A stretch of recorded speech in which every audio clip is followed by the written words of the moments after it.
This tussle is everywhere. Power sharing के power के लिए there will be always झगड़े रहते हैं.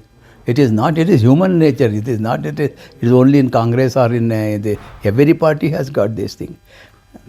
Then what about the people who voted for Congress? They expect something good, but this. And that is what they should ask. Is not what झगड़ा कहते हैं, इन्हें कहता है. What whether the party which has promised the people, that is very important, whether they are delivering it. So that they should question. That is the concern of the people.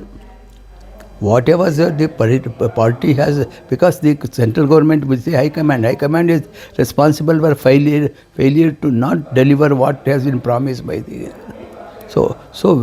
We should only hold the Congress party as a whole responsible for fulfilling the promises, and that is what we should do. Whether Shiv Kumar become the chief minister or Siddaramaiah become the chief minister, it is not the concern of the people. The concern of the people is the Congress government, and Congress has promised, and they should deliver. That should be the concern of the people.